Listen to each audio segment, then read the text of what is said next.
Hello and welcome to another edition of The Best of Pedalshift. On this edition, one of my favorite episodes of all of 2018, September 13th, 2018, Pedalshift Project 135, Lessons from Riding the Trans Am Across America. This was my final stall of the Pedalshift Beginners Series with alumnus James Rosenberg, and this was a great discussion. The prior time I talked to him was right before he got on the road, on the Trans Am, and that was in person, and that was great. I never get to talk to people kind of in person, face to face for the pod. It's kind of nice. I'd like to do more of that at some point. But this one I thought was really special because this was not just after the ride, but a little bit of space after the ride. And I think this was when James had some really good insight about, first of all, what he accomplished, but second of all, what it means and what it meant to him then and what it's going to mean to him in the future. I never get tired of listening to this episode because I think that I talk about this a lot. I have some experience in all of this, but I'm always learning. And I have to say, I learned a lot from this conversation. So that's why it's a best of this month. I hope you enjoy it.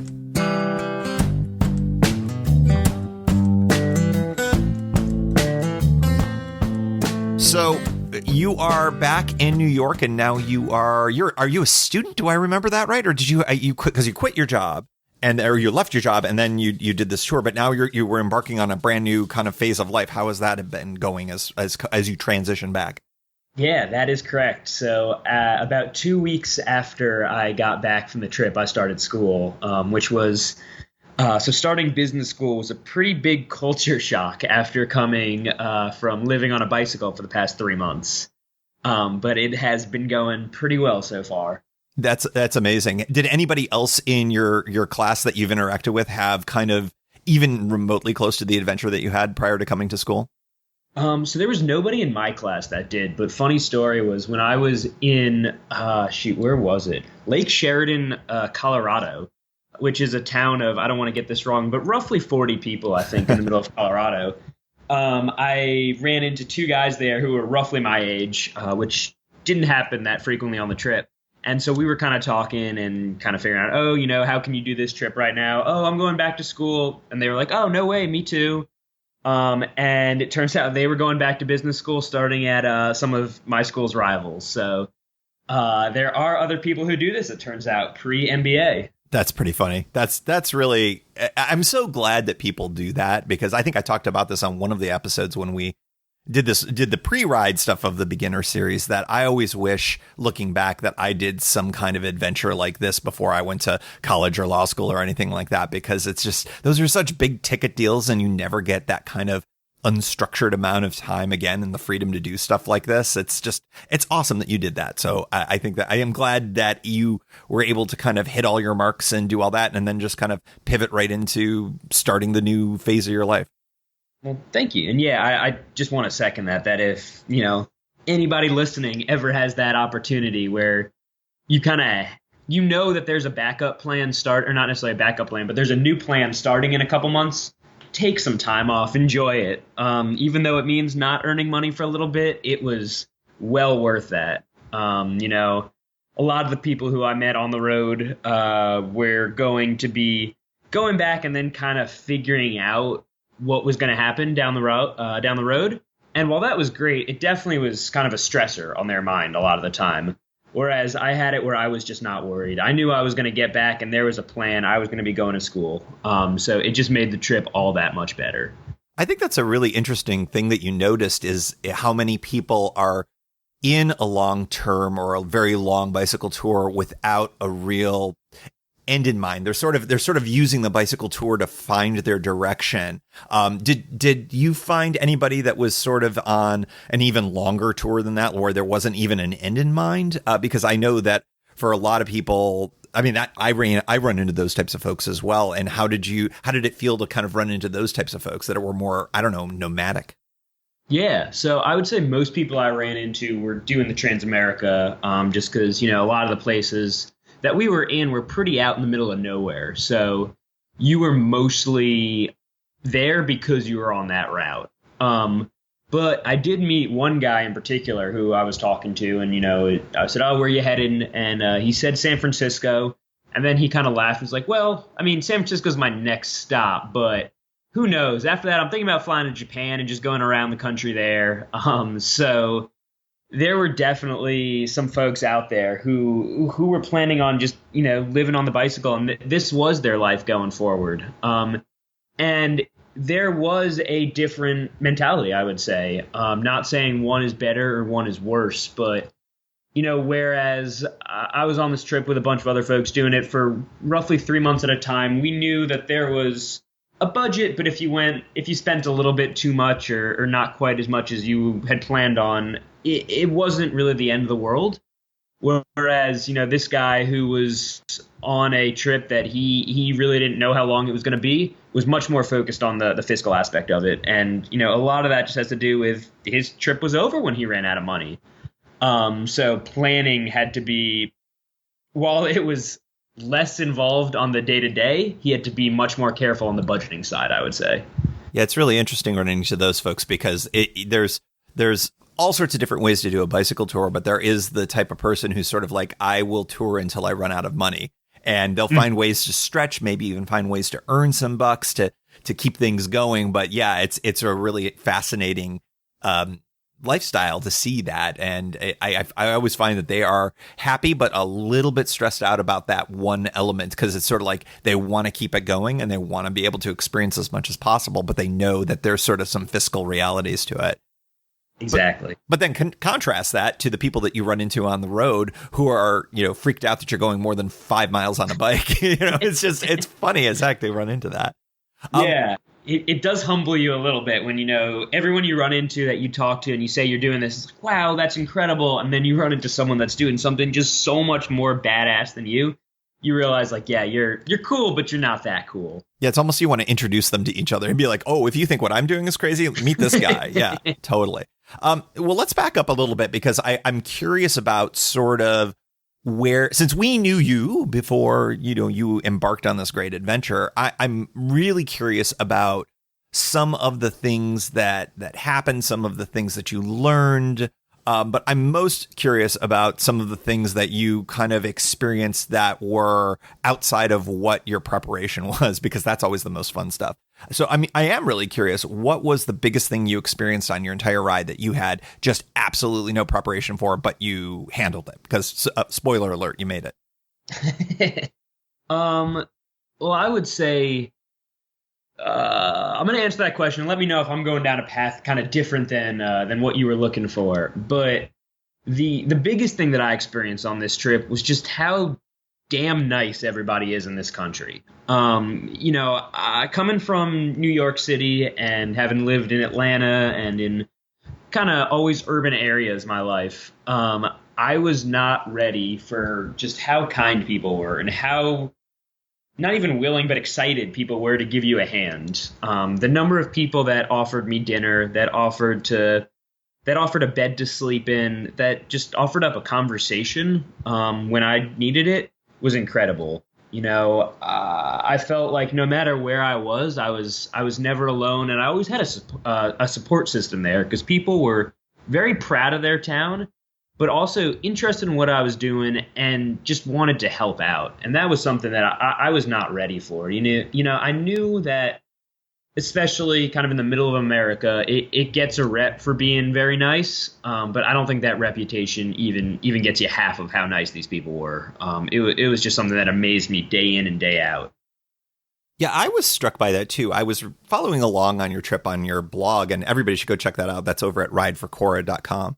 But, you had a bit of a, I don't want to say a charmed existence, but just the sheer number of people that, and whether it was a warm showers host or just random person that you ran into, there was this constant bit of, I guess, trail magic is what they call it in hiking. But, there was a lot of offers to help, and there was lots of offers for, a meal and all of those types of things that really, I think, it struck me, made your trip even more special than just making those miles and dipping the tires on both coasts and all that other kind of stuff. 100%. I agree with that. And I think just to kind of highlight one of the stories for those folks listening is, so at one point when we were in Colorado and my father was with me, we got to, and I'm going to blank, we got to Saratoga, Wyoming, actually it was, me and my father. We got to the middle of town and said, hey, there's a campground about 3 miles past town.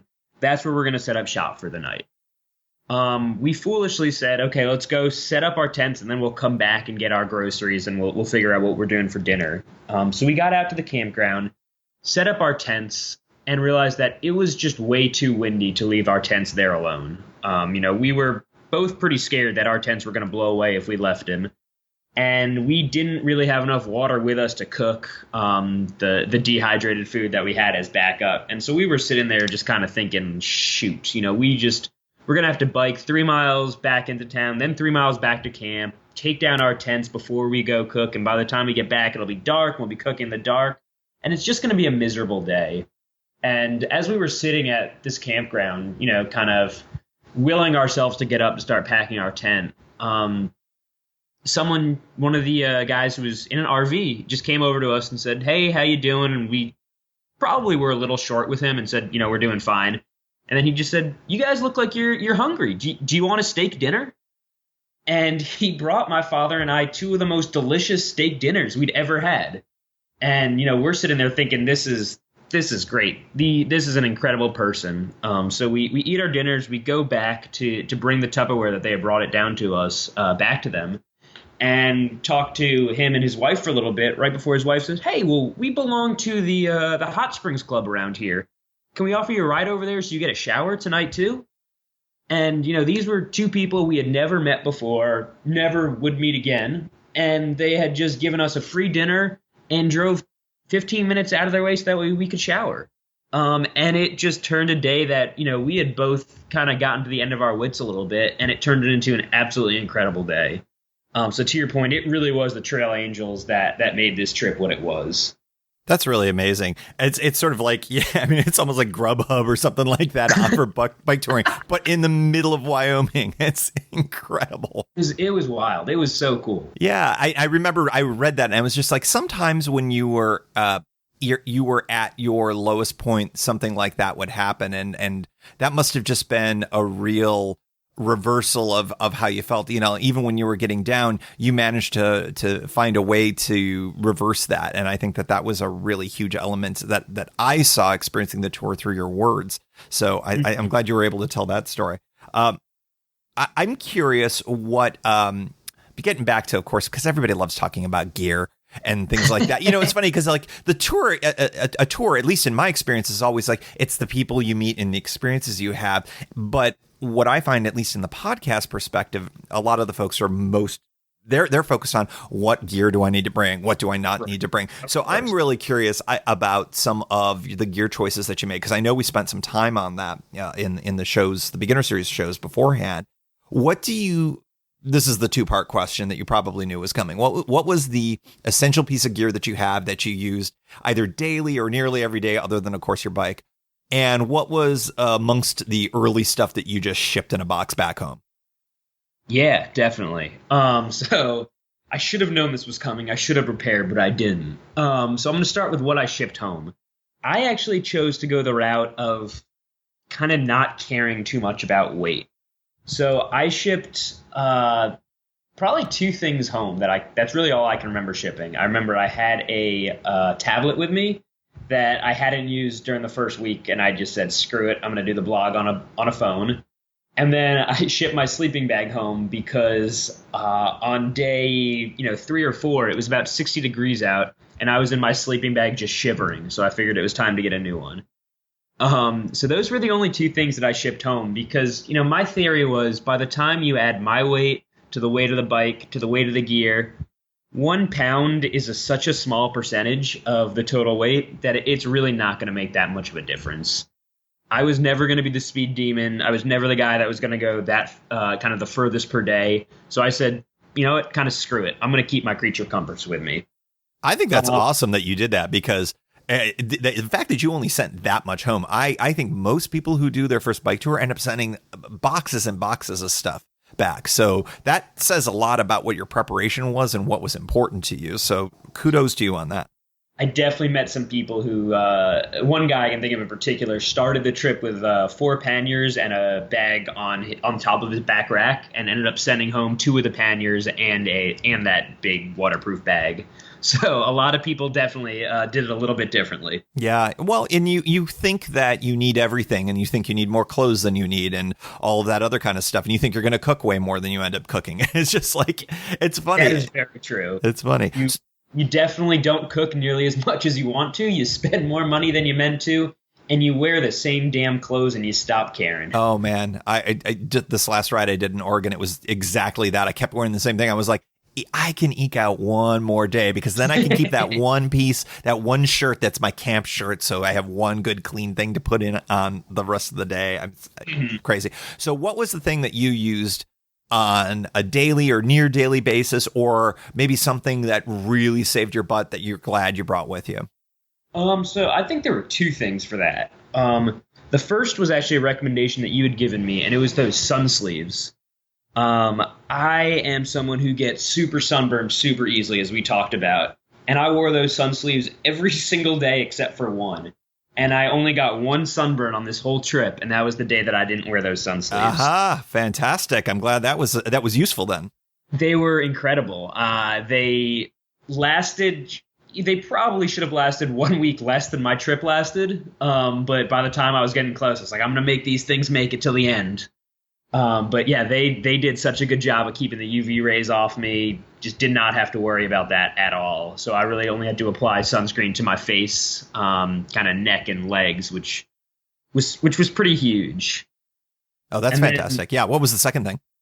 The second thing was I had one of those Ortlieb front handlebar bags, and it was helpful because I had all my quick access things in there, but it was mostly helpful because I could put the map in there, and it had a transparent kind of shield on the top. So if it rained, the map wouldn't get wet, but I could still read it while I was biking.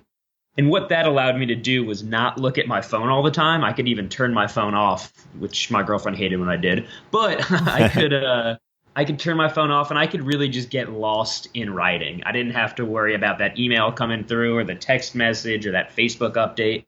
I think it was really because of just being able to stare at the map that I could go 6-7 hours without thinking about anything else. That's pretty fantastic. Did you use the ACA paper maps, or did you use something else? So I use the ACA paper maps, and I will give as big a plug to them as I can. Follow the adventure cycling maps. They are so helpful. They are awesome people. I got to meet them when I was out in Missoula, and they have just made such a good product. There is no reason to follow anything else, in my opinion. Yeah, the paper maps are really interesting because they pack so much information in this. I mean, it's granted, it's enormous when you unfold it completely, each of these sections, but all the phone numbers, all of the camping spots, and because of the nature of them, they're paper. They eventually are going to be out of date, but they publish online updates for all of these things. So that's really helpful. Did you find that there was anything, did you find any errors in it or anything that needed updating that kind of affected your ride, or was it good all the way through for you? So it was, I would say 99.9% of the time perfect. The only time that I had a negative experience with the map was one of the campsites that they recommended was behind a store, and let's just say the store owner and I didn't get along too well. That happens. So, yeah, I let them know about said store owner, and they said it was not the first time they'd heard of it, and they're removing him from the next section. Oh, that's really interesting. Update.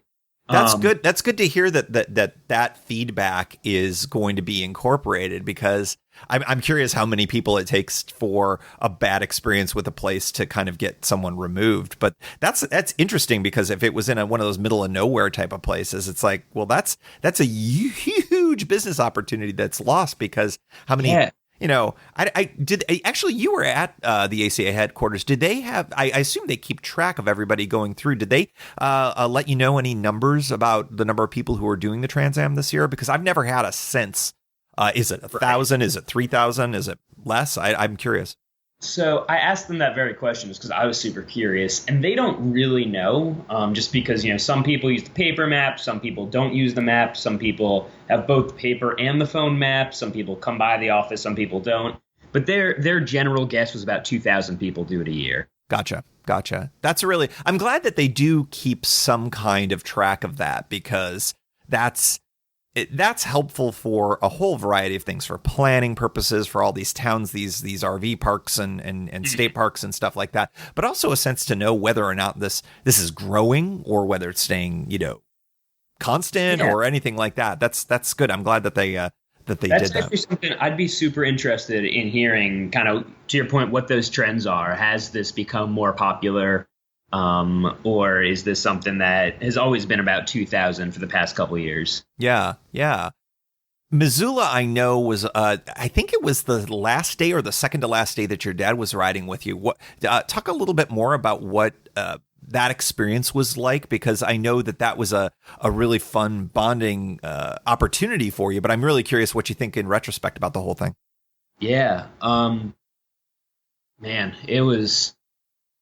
It's hard to even put into words. I would say that was probably the part I was most excited for, was my father coming along.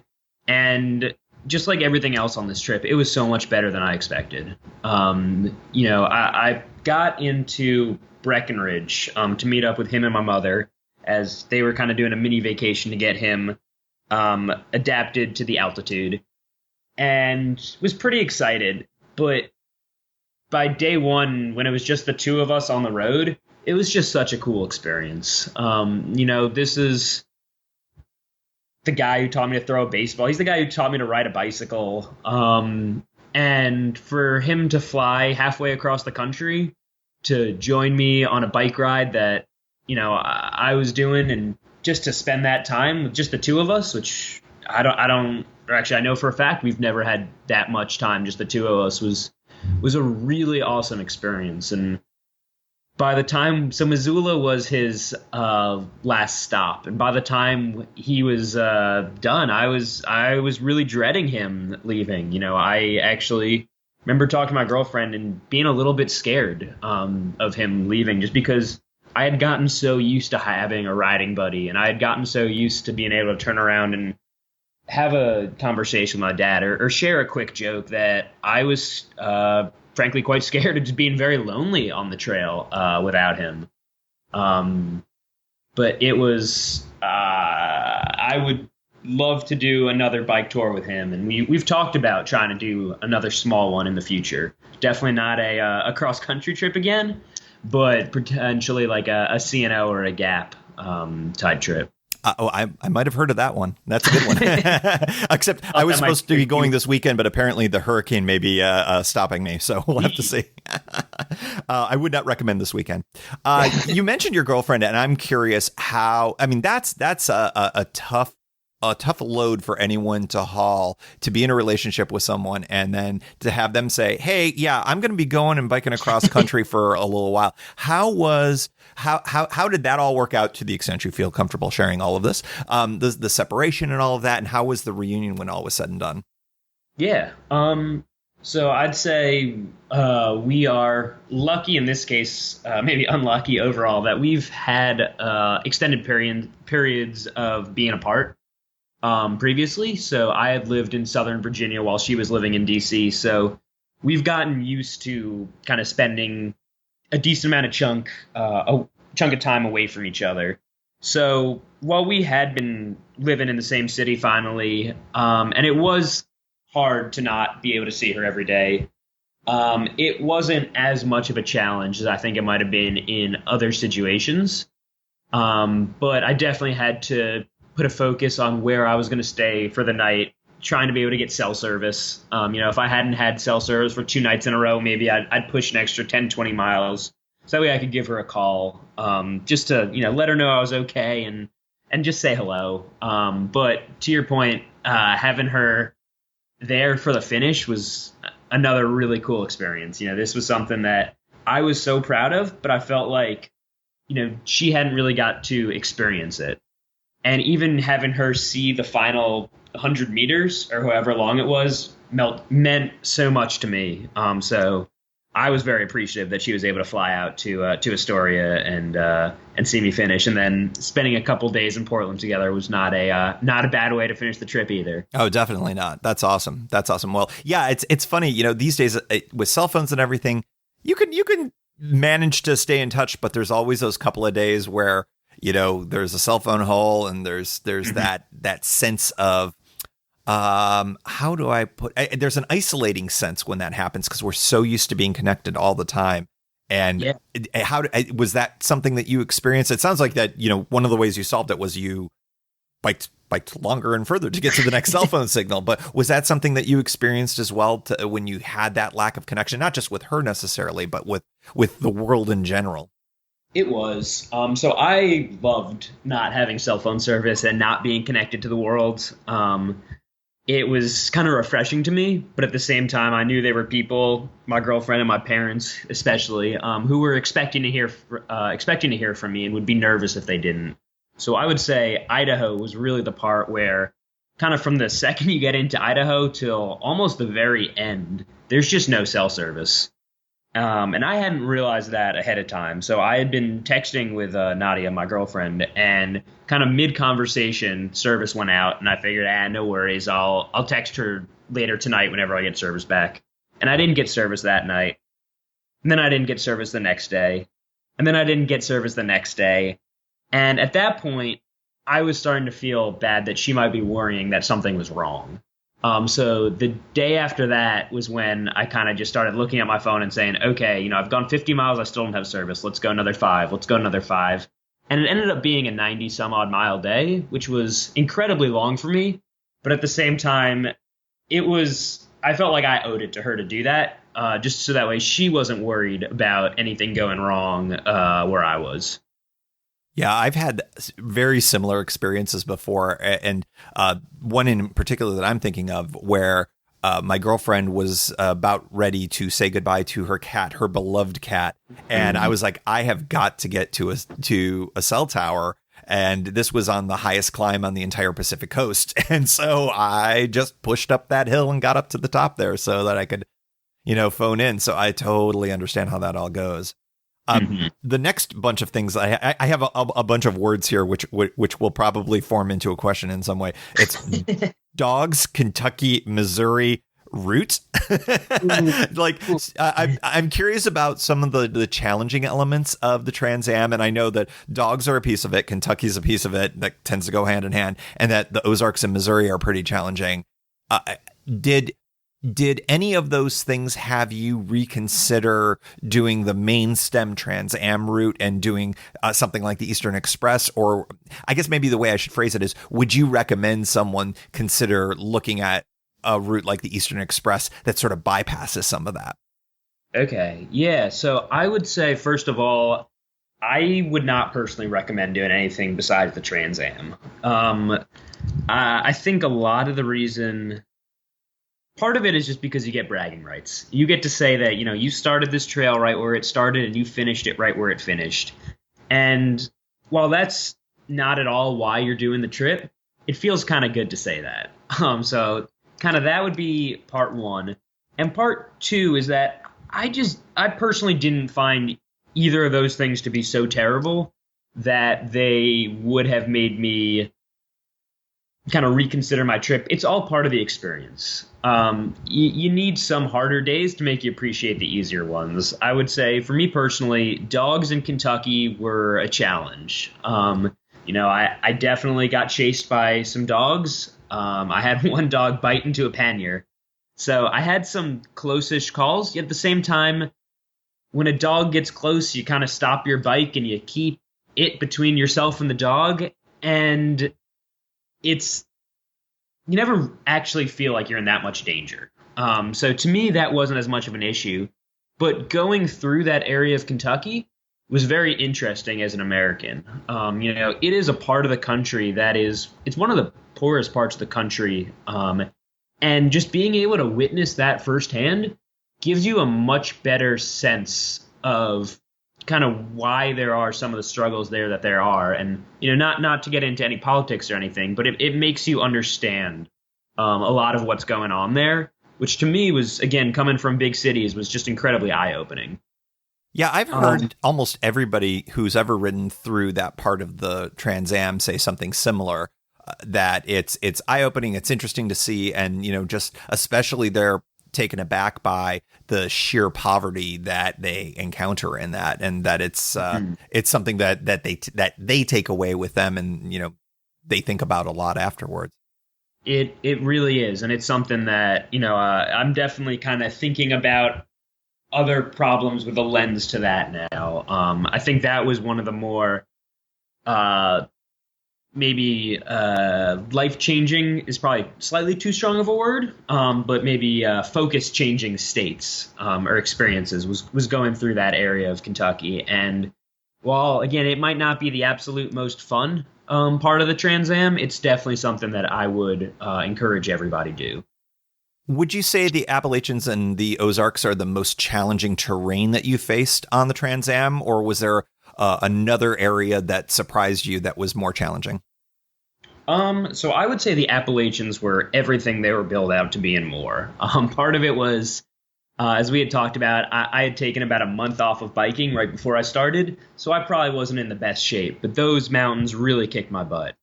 The Ozarks, on the other hand, I thought were not nearly as bad as everyone made them out to be. Part of it was I had a lot of mechanical issues in the Ozarks. So potentially I was just focused on the mechanicals rather than the fact that I really couldn't get into a groove because of the ups and the downs. But the Ozarks really didn't drive me as insane as kind of I expected them to. The one part that was much harder than I expected was Kansas. Kansas and Wyoming were the two, and both of those were just because of the wind. I ended up facing 30-mile-an-hour winds on many occasions where you were just going...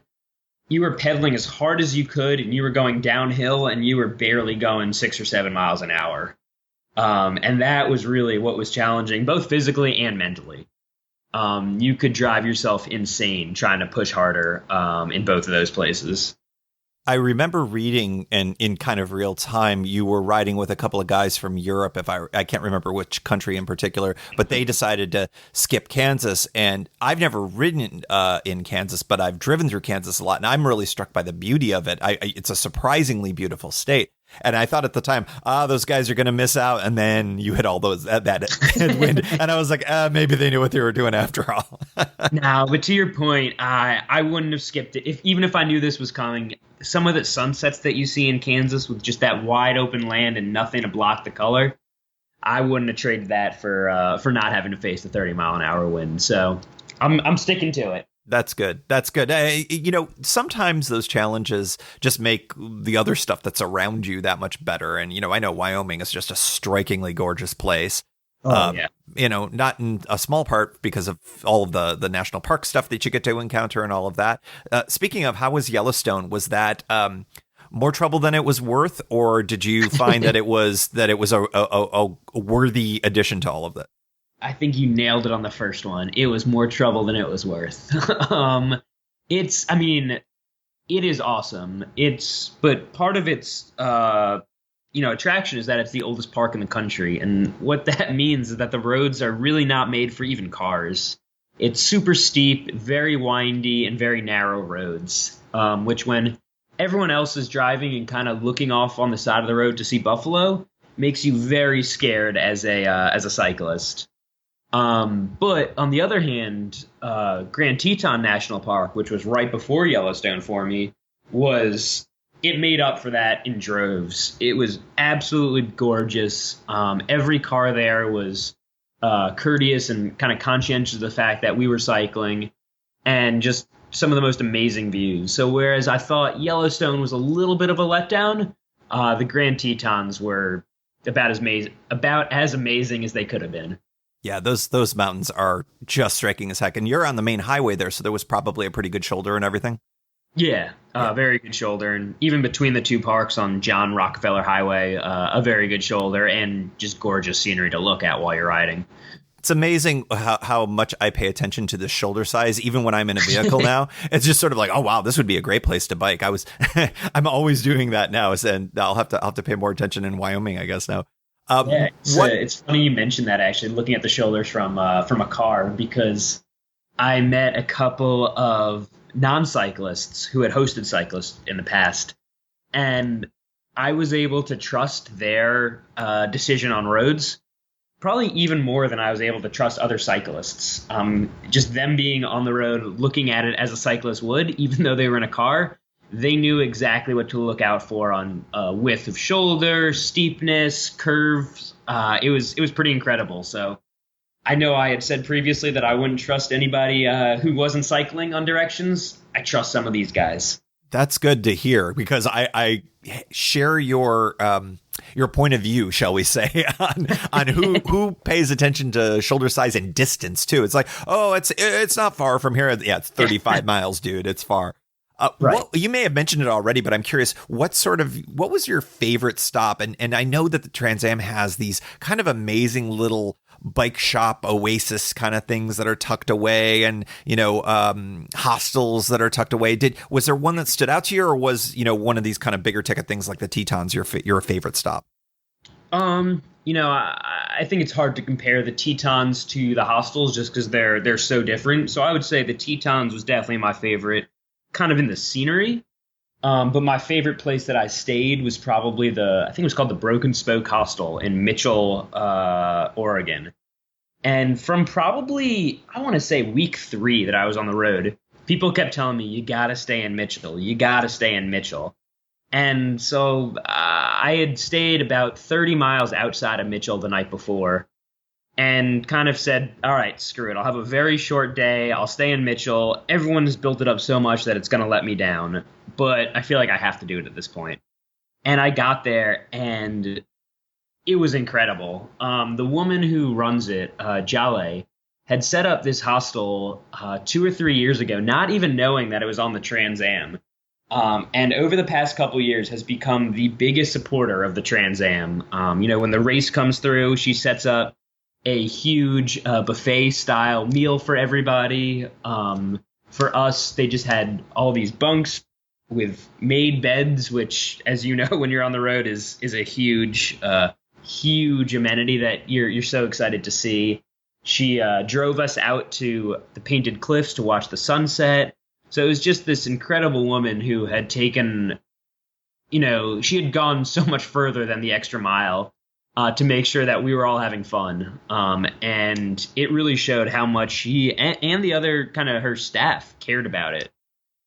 So, even with everybody building it up, it still exceeded my expectations. Yeah, I think you're certainly not the first person to mention it to me. I think Annalisa Vandenberg, who I've had on the show, was another big proponent of Mitchell. Did you end up in Newton at all? Because I know that's another one that is the big a big deal, and they just, I guess, pimped out their whole hostel area, the whole what do they call it? The oasis in the grass desert. That's right. Yeah. So I was in Newton, and I'm kind of kicking myself for this one, but I cheaped out and I camped out in the local park rather than staying at their hostel. But was that good? Was it a good experience? It was a fine experience. It was. They were one of the places that allowed you to go to the swimming pool to take a shower and kind of cool down. So it was pretty good. But from what I've heard, I should have spent the night in the Newton hostel. So kicking myself a little bit, but at the same time, can't complain too much. Oh, definitely. And sometimes you could just kind of go with what your instincts say, I mean, ride your ride, as I always say, right? I wanted to kind of wrap up our discussion here by talking about the real success that you had with the fundraising for Ride for Cora. What did you end up raising, and what kind of impact is that going to have on the lives of the folks that are going to be the recipients of all of this? Yeah, so thank you for bringing that up, first of all. So we ended up raising $22,000, which the stated goal had been $20,000, but kind of my personal goal had always been $10,000. I thought if I could hit $10,000, that would be absolutely incredible. And just through the support of friends, family, and even a couple of the other riders that I rode with, we were able to get all the way up to $22,000, which I'm incredibly proud of, because what that's going to do is it's going to allow 22 women in Cora to go through the training that iPoor Life provides. And it's going to allow them to start their own business, with a network of other entrepreneurs and have the capital that they need to actually do this. So that just sort of creates a ripple effect throughout the whole community and economy there, where there's now businesses going on there. There's less begging in the streets. And then the women who have been given this opportunity have so far, and I imagine will continue to just feel empowered. So it's not just that they have this business and they're growing wealth for themselves and for their community, but now they're also starting programs. They're saying, well, thank you so much. You guys at I Pour Life were able to help me. Now I want to spread that and I want to pass it forward.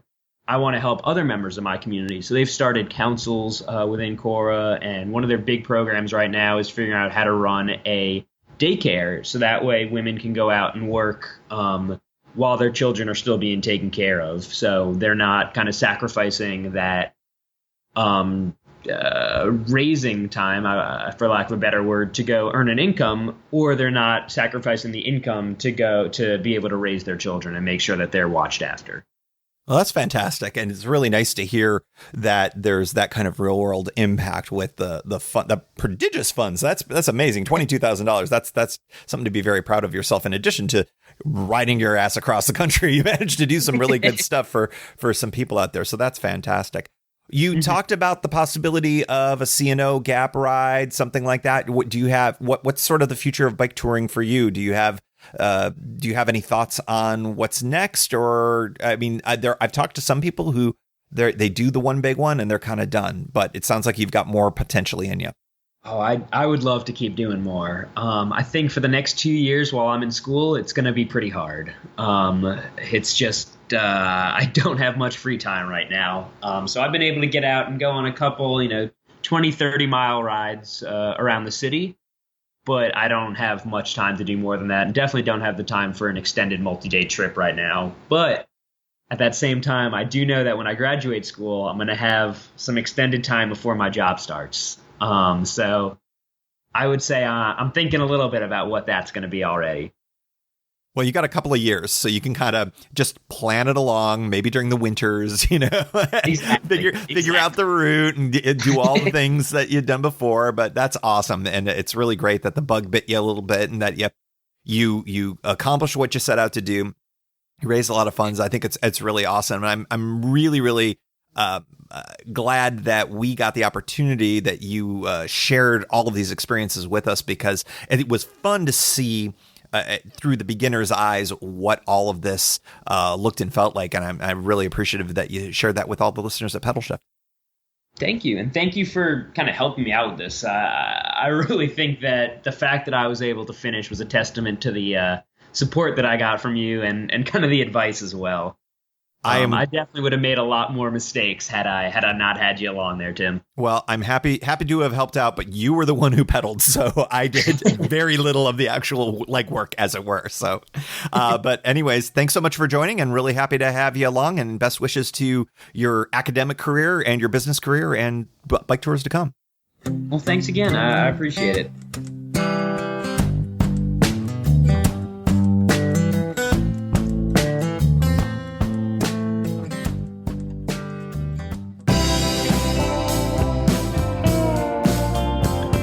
Thank you for joining. You can find Pedalshift at pedalshift.net for more great bicycle touring content.